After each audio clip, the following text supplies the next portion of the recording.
Hello, everybody. Welcome to the Mint Door podcast. I'm Laura. And I'm Karen. And we are here back in the Mint Door for a we've got festive decorations today.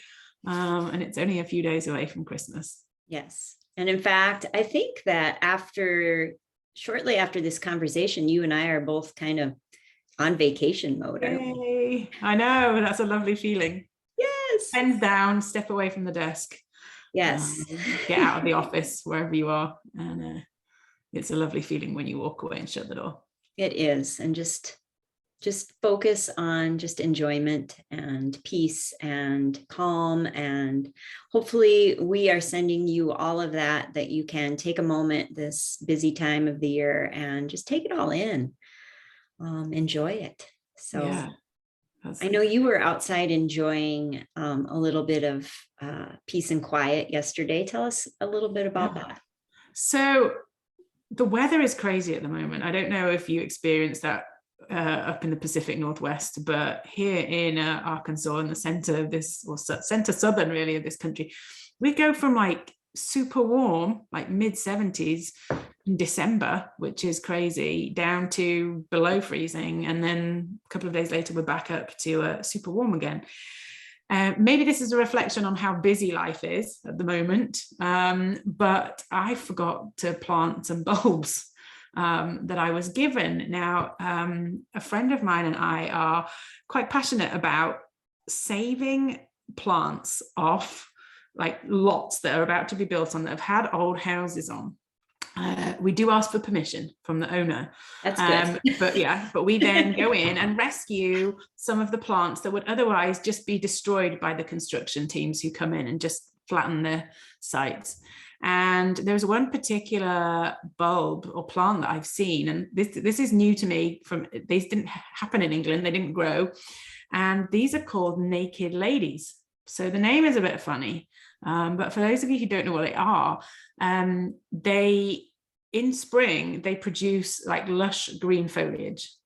Then when summer gets really hot, the green foliage dies, and then towards the end of summer, white bare stalks, hence the name naked lady, grows out of the bulb, and then it blooms at the top with some beautiful pink flowers. Now I think they're a derivative of an amaryllis. But I was fortunate to be given some of these naked lady bulbs, and they had been in a bucket in my garage, and I kept meaning to plant them. And it's just October turned into November, which turned into December, which is now almost the end of December.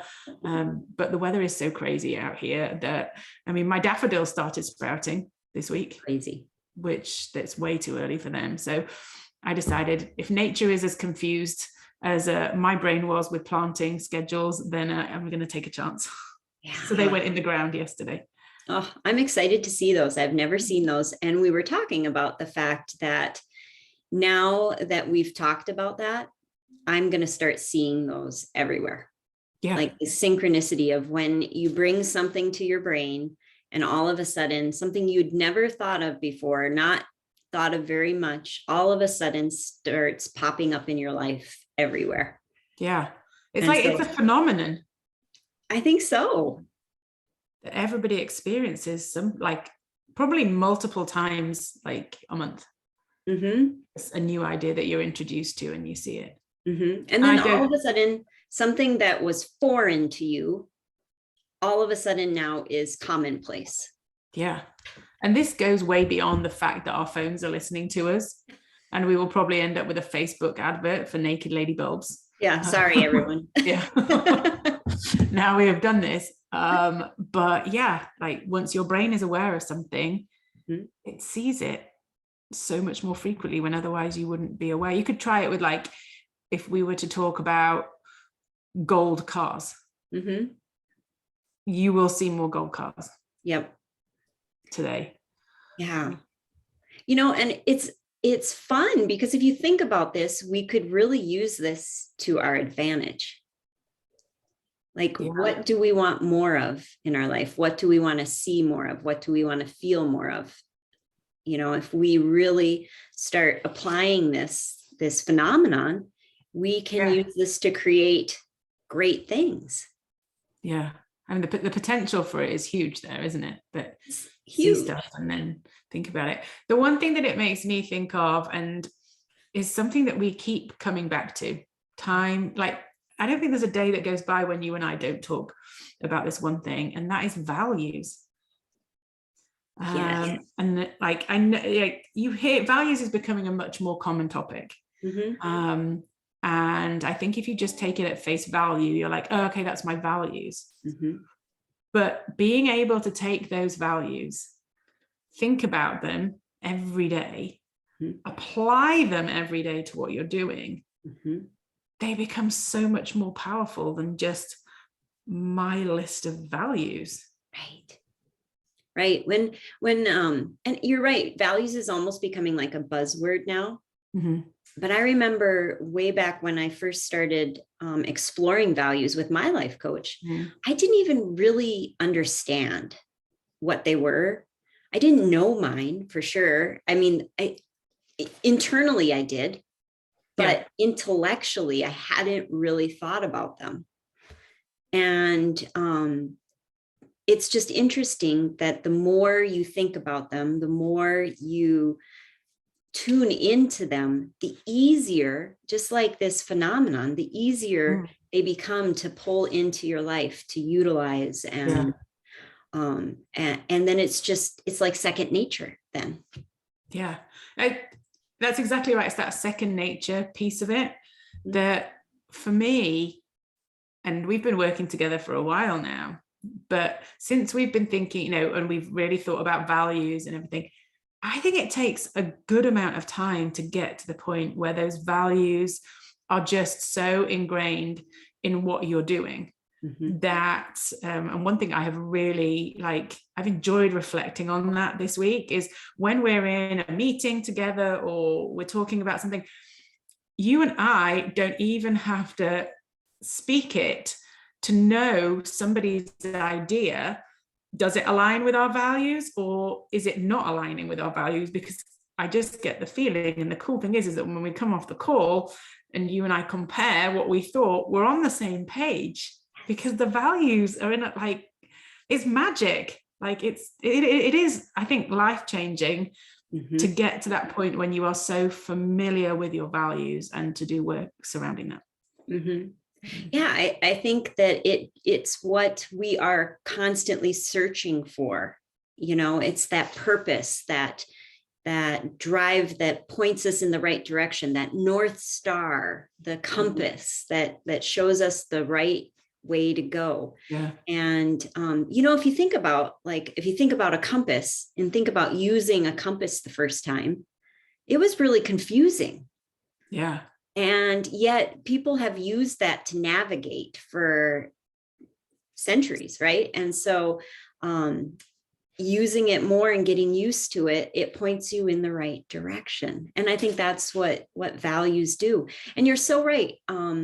Just being able to talk about them, to bring them up, to take a moment to sit back and reflect before you make a decision and say, oh, how does this fit with my values? What are my values around this? And I think that there's just such power in that the more you do it, the easier it becomes. And then it just flows. Yeah. It's like a filter, isn't it? That any decision that comes up or opportunity or whatever, you run it through that values filter to see, does it come out the other side or is it getting stuck because pieces of it aren't right? And I think 100% when something is oh my goodness, yes. Because you can then very quickly run it through that filter. Almost like the thing that I love now is it's almost becoming like, it's not even such a conscious thing to do anymore. It's becoming more like automatic of hear an idea, it goes through the filter somehow without me consciously sitting down. I mean, there are still times when things we chat through things and put them through that filter, but I think it's that thing now where it's just almost the filter does the work, gives you the feeling. then you can sit with the feeling and then you have your answer. Yeah. Yes. That's so funny because I feel like, speaking of feelings, that we know those feelings and we feel those feelings, even when we haven't consciously thought about our values. And, if you think about in life, if you look back at experiences or things you've said yes to, or things you've said no to, you can kind of remember the feeling.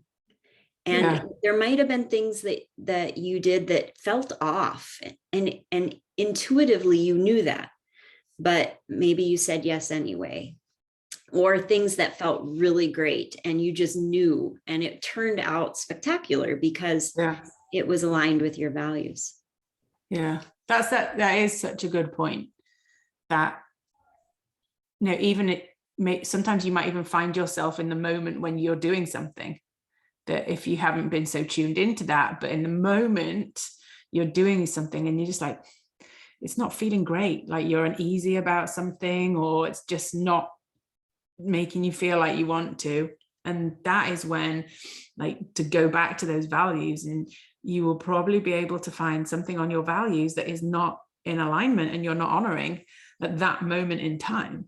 Yes. This just happened with us. We were both working on separate things. And it was, for both of us, it was really, it felt hard. It felt, it was just not flowing. It was like, and then when we talked and we said, why are we doing separate things when we could do something together? And then it was just like, I remember feeling like, yes, like it just, and so it's crazy, but yeah. In that moment, it was almost like watching you in that moment. It was almost like somebody took a weight off your shoulders. It was almost like you just saw it disappear. And you can see that relief of, that's the missing piece. Like, that's what the problem was. Yes. So I think bringing it back in and getting to that point. And I think that's something that, we're really passionate about in the Mint Door, is helping people not only work out what their values are, but then how do they apply them? How do they become really familiar with it? How do they get to that point where it becomes, automatic? And that's the difference really with how we are approaching values, is that it's becoming, how do you bring it to that point where it's just part of you? Right. And I think it's just it speeds the process up when you have somebody helping you through those conversations, through those situations where they ask the right questions to get you to remember, to feel those values, to put it up to that filter. And I think of it like, we often talk about, what is coaching, but you think about a coach of a sports team who is just, they're doing the drills. They're doing the drills. They're doing the drills until all of a sudden that act becomes second nature. It becomes. So, I think that that's the beauty of what we are creating within the Mint Door, is just that opportunity to discuss, to have those good conversations, to share. That's another powerful thing, sharing your values. Because once you share your values, they become even more alive. Yeah. I mean, this is maybe something for another day for us to talk about, but sharing your values at work with your team, if it's your business, what are the business values? What are the individuals' values? Because we've seen in the last couple of weeks how that really brings teams together, having that level of awareness of each other with their values. So there's some super exciting future topics for us. We could talk about this all day. I know, we really could. Oh, well, that may be enough for today. I know everybody is busy with the holidays, and we've got some vacationing to do. Yeah, we do. Yay. I'm so excited. But, as you're reflecting on this year, and as you're maybe goal setting for 2022, think about your values. Jot some things down, look it up on Google, see what you come up with when you punch in values, and then join us in the Mint Door. And And I'm sure if anybody wanted to reach out, we could send them a values sheet as well. Yes. We could send that your way with our list of values. And there are so many on the values on that list. You're going to pick a few of them, but we will be happy to send that out, I'm sure. Yes, exactly. All right. Well, Super. everyone have a festive, relaxing, peaceful holiday season, and we will see you in the next year. Yeah. See you in 2022. Yes. Cheers. Bye. Bye.